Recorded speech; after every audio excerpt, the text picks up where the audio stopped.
Hello to everyone friends.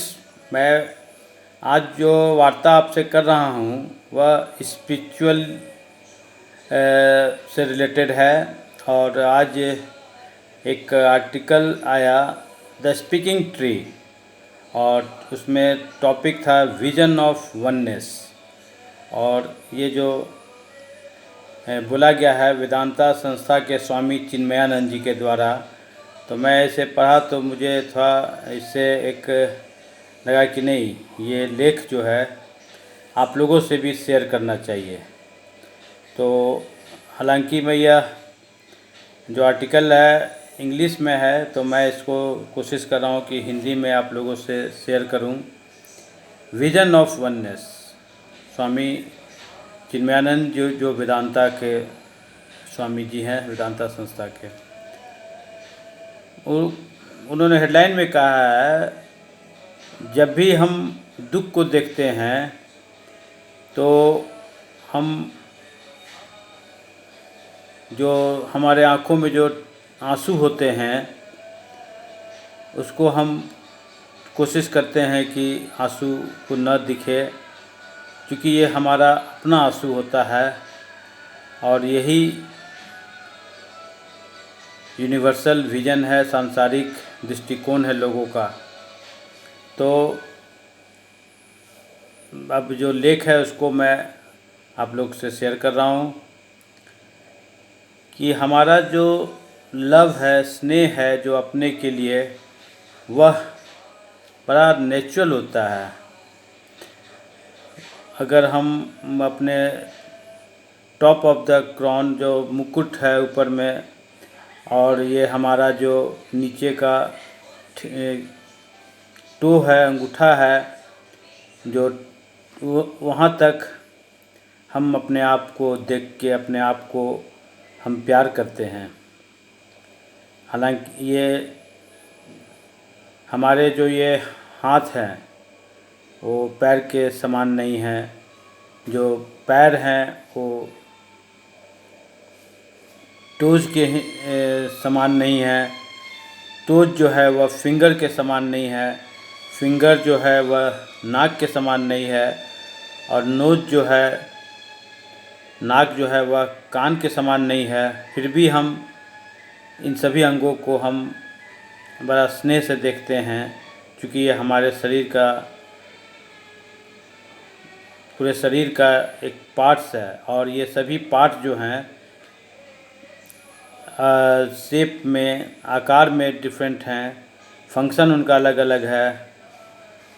और हालांकि ये सभी शरीर के ही पार्ट हैं, लेकिन ये अलग अलग हैं, इनका काम अलग अलग है। हम अगर टिप ऑफ द टो से, अगर ये टॉप ऑफ जो सबसे ऊंचा हमारा मुकुट है, तो क्या हम ये कह सकते हैं कि हम एक नहीं हैं? तो हम कैसे यह वननेस फील करते हैं, आइए इसके बारे में हम जानें। हालांकि ये जो हाथ है वह पैर की जैसा नहीं है, पैर है वह थंब के समान नहीं है, और जो हमारा थंब है वह नाक की जैसा नहीं है, लेकिन फिर भी यह हम कहते हैं यह एक है।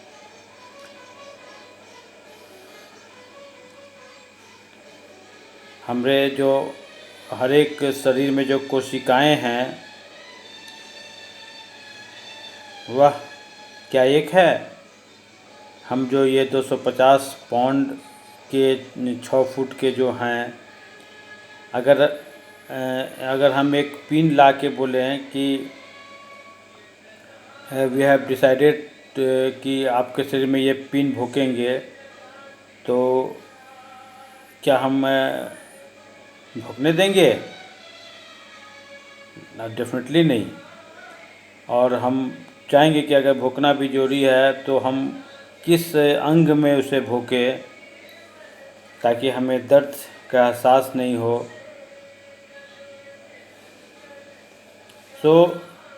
हम ये कह सकते हैं कि हम अपने शरीर के एक एक कोशिकाओं से प्यार करते हैं, हम जानते हैं कि ये हमारा अपना है।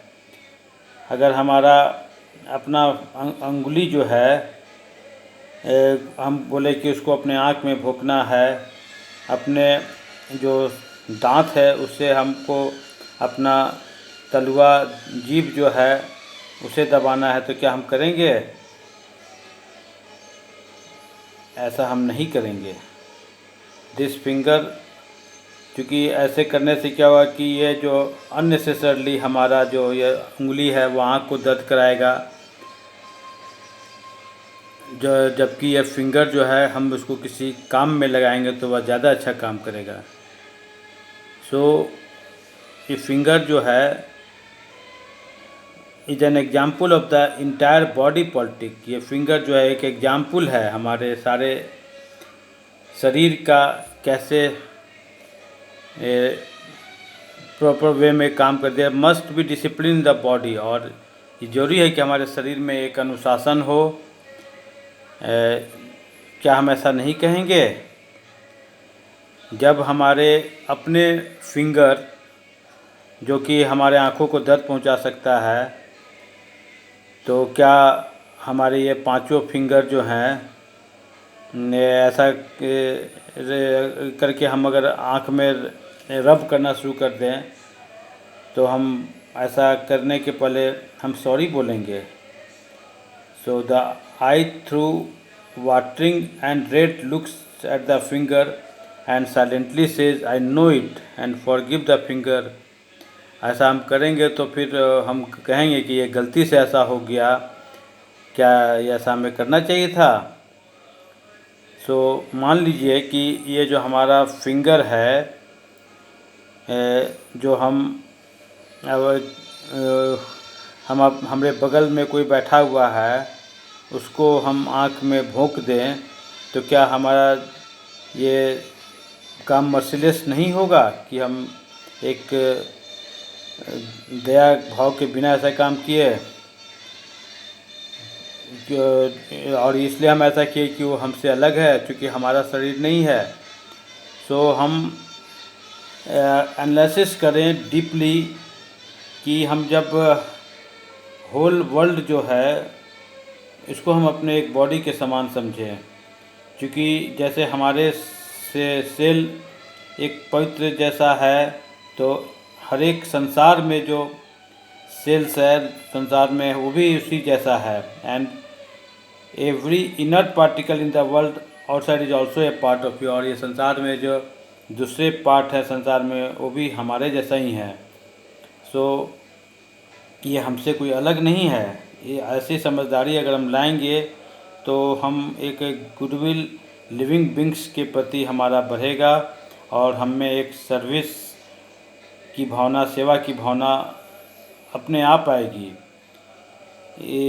ये सर्विस जो है अपना और अपने के प्रति तो हम करते हैं, लेकिन हम कैसे लोगों के प्रति करें ये हमें देखना है। जैसे कि एक बच्चा जो है जब अपने उसे इचिंग होता है तो हम लोग उसको, उसके जो पालने वाले होते हैं उसको अपने हाथ से सहलाते हैं। तो ऐसा ही हमें सोचना होगा कि हमारे शरीर में जैसा हम आनंद अनुभव करते हैं हम दूसरे के लिए भी वैसा करें ताकि उसको भी वो आनंद मिले। इसी तरह से जब हम दुख देखते हैं तो हम कोशिश करते हैं कि कैसे हम इस दुख से ऊपर उठें। हम कोशिश करते हैं कि जो हमारे आँखों में आंसू है वो हमारे पास ही रहे। ये दूसरे को हम कोई ऐसा काम ना करें कि दूसरे के आँखों में आंसू हो। ये जो डिवोटीज हैं वो अपने राम या कृष्ण भगवान को चारों ओर देखते हैं और उनके विभिन्न रूपों में उनको याद करते हैं। और लेकिन distinction national level, communal level पर, इंडिविजुअल लेवल पर अगर हम इसको देखते हैं तो ये हम अलग अलग ऐसा पाते हैं कि लोग कोई भगवान को कर रहे हैं, कोई अल्लाह को, कोई ईसा को, और लेकिन अंत में ये सभी एक डिवाइन प्रेजेंस में सब मर्ज कर जाते हैं। सो वर्ल्ड जो है इसको हम कैसे रक्षा करें इसको हम डिस्ट्रॉय होने से रोकें, ताकि ये हमारे लिए रक्षा कर सके। क्योंकि हम कैसे सेल्फिशनेस को के बिना लोगों की रक्षा कर सके, लोगों का सेवा दे सके, यही भावना हमारे मन में लाना है। जैसे हम अपने शरीर से प्यार करते हैं, वैसा ही प्यार हमें दूसरों के प्रति होना चाहिए। यही इस जो उनका विजन ऑफ वननेस का ये मूल था। मैं इस वार्ता को यहीं ख़त्म कर रहा हूँ, क्योंकि unisation of body mind and soul जैसे कहा जाता है, उसी तरह से आज ज़रूरत है कि हम अध्यात्म में ध्यान से सोचें कि भाई क्यों ऐसा जरूरी है, क्यों हम अपने शरीर के प्रति जितना प्यार करते हैं उतना ही प्यार हमें प्रकृति में अन्य चीज़ों के प्रति हो। इसी के साथ मैं आज की वार्ता ख़त्म करता हूँ। मैं आशा करता हूँ कि आज मैंने जो विजन ऑफ वननेस वेदांता के स्वामी चिन्मयानंद जी का जो वक्तव्य को मैंने बोला, आप लोगों को अच्छा लगा होगा। इन्हीं सब के साथ मैं आप सबों का धन्यवाद। Thank you very much.